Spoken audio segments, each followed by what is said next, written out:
Hello everyone, welcome back. M pharma करने की importance हर बी फार्मा स्टूडेंट को पता होती है, लेकिन सबसे बड़ा सवाल ये है कौन सा सब्जेक्ट चुने एम फार्मा करने के लिए।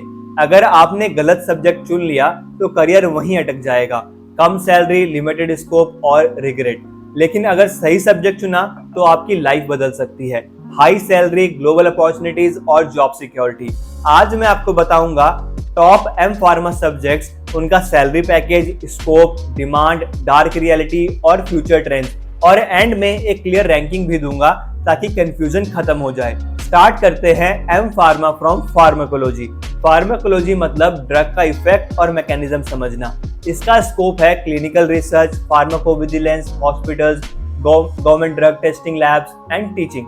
सैलरी एज अ फ्रेशर आप 2.5 to 4 lakhs का पैकेज एक्सपेक्ट कर सकते हैं, डिपेंडिंग ऑन किस कॉलेज से आप एम फार्मा कर रहे हो। 3 से 5 साल बाद आप 6 से 8 लाख तक का पैकेज एक्सपेक्ट कर सकते हो। Future scope, personalised medicine, gene therapy, pharmacologist की डिमांड बढ़ रही है।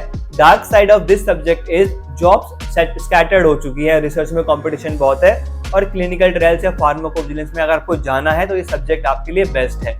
Next is M Pharma from Pharmaceutics. Pharmaceutics deals with drug formulation, tablets, injections, drug delivery system. It is the most popular subject for doing M Pharma. Scope of this subject is R&D, QA, QC, formulation, which can ultimately lead to QA head or production head. Salary of freshers after M Pharma is 2.5 to 4.5 का package expect कर सकते हो, depending on आप किस college से कर रहे हो एम फार्मा। 5 साल बाद 7 से 10 लाख तक आप पहुंच जाओगे। फ्यूचर स्कोप की अगर बात करें तो nano technology, target drug delivery system, biosimilars pharma market में ज्यादा बूम में है। एक स्टैट्स बताता हूँ, 2030 तक global drug delivery system market 3 trillion तक पहुंच जाएगा।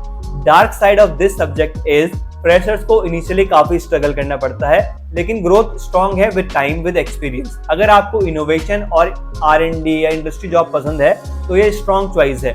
Next is M pharma with pharmaceutical analysis या फिर क्वालिटी एश्योरेंस। देखो, एम फार्मा विद QA का स्कोप तो सीधा QA फील्ड में ही काम आएगा। फार्मास्यूटिकल एनालिसिस का काम आपका टीचिंग में काफी अच्छा देखने को मिलता है और इंडस्ट्री में भी है। टीचिंग में एनालिसिस वालों की डिमांड काफी रहती है। स्कोप वही है QA, QC, regulatory labs in pharma companies. Starting salary as a fresher 2.5 to 4 lakhs per annum आपको मिल जाएगी, डिपेंडिंग ऑन आप किस कॉलेज से कर रहे हो। 5 साल बाद 8 से 10 लाख का पैकेज एक्सपेक्ट कर सकते हो। पॉजिटिव साइड यही है, फार्मा कंपनी में QA की डिमांड, QC की डिमांड काफी हाई रहती है। Dark side of this field यही है कि कुछ रोल्स आपको मोनोटोनस लग सकते हैं, ग्रोथ स्लो है, अगर इसके लिए अपग्रेड ना करे तो आपकी ग्रोथ भी लिमिटेड ही होती है। Future scope, US FDA, EMA regulation strict हो रहे हैं, तो ऐसे में QA QC की डिमांड बढ़ रही है और ये एक स्टेबल जॉब भी है, आपको अब्रॉड अपॉर्चुनिटीज भी मिल जाती है।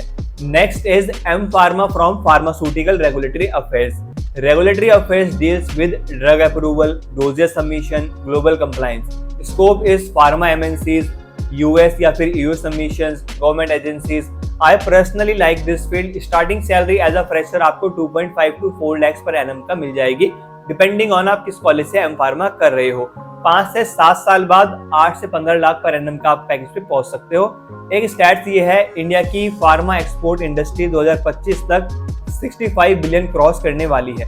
रेगुलेटरी एक्सपर्ट्स की डिमांड स्काई रॉकेट रहेगी। Positive side of this field is white collar desk job है, हाई रिस्पेक्ट है, इंटरनेशनल एक्सपोजर है। Dark side of this job is pressure बहुत होता है, डेडलाइन स्ट्रिक्ट होती है। इनसाइडर टिप यही रहेगी, अगर long term stable high salary चाहिए तो ये गोल्डन अपॉर्चुनिटी है। Next is M pharma with industrial pharmacy या फिर बायोटेक्नोलॉजी। इस सब्जेक्ट का स्कोप आपका large scale production, vaccine manufacturing, biopharma companies में है। एज अ फ्रेशर आपको सैलरी मिल जाती है 2.5 to 4 lakhs पर एनम का पैकेज, डिपेंडिंग ऑन आप किस कॉलेज से कर रहे हो। 4 से 5 साल बाद आप 10 लाख प्लस का पैकेज एक्सपेक्ट कर सकते हो। फ्यूचर की अगर बात करें हम तो बायोटेक और बायोसिमिलर ड्रग मार्केट 2030 तक $500 बिलियन क्रॉस करेगी। Dark side of this field is limited seats रहती हैं, ओनली बिग फार्मा कंपनीज में ही आपको जॉब अपॉर्चुनिटी मिलती है, जो रियल ग्रोथ जहां पर देखने को मिलती है। अगर आपको वैक्सीन, इंसुलिन, मोनोक्लोनल एंटीबॉडीज में इंटरेस्ट है तो ये आपकी फ्यूचर के लिए एक अच्छी चॉइस हो सकती है। अब सोचिए, अगर आप BA, BSc या BBA करते तो एवरेज सैलरी आपको 15 से वही 25,000 से आप शुरू करते और ग्रोथ भी बहुत स्लो रहती है। गवर्नमेंट जॉब्स में लाखों में एक सीट के लिए पता नहीं कितने बच्चे तैयारी कर रहे होते हैं। और वहीं एम फार्मा में अगर आप सही सब्जेक्ट चुनते हो तो आप 1 लाख प्लस सैलरी तक पहुंच जाते हो ज़्यादा से ज़्यादा 4-5 सालों में। वो भी इंडिया या अब्रॉड ऑप्शन दोनों आपके लिए अवेलेबल रहते हैं, बस फर्क सब्जेक्ट चुनने में हो जाता है। मेरी रिकमेंडेशन क्या रहेगी आपको? Number 1 pharmaceutics, R&D, innovation, global demand है। Number 2 regulatory affairs, high salary, abroad scope है। Number 3 pharmacology, clinical trial, PV, research field के लिए। नंबर 4 QA या फार्मास्यूटिकल एनालिसिस, जॉब सिक्योरिटी है, स्टडी ग्रोथ है। नंबर 5 बायोटेक्नोलॉजी से कर लो या फिर IP से कर लो, फ्यूचर ओरिएंटेड है। सो आई होप इस वीडियो से आपको हेल्प हुई होगी। इस वीडियो के लिए इतना ही। हेल्थ, मेडिसिन और फार्मा इनसाइट्स के लिए चैनल को सब्सक्राइब करें। मिलते हैं अगली वीडियो में। लाइक से subscribe. I will see in the next one. Thank you very much for watching guys.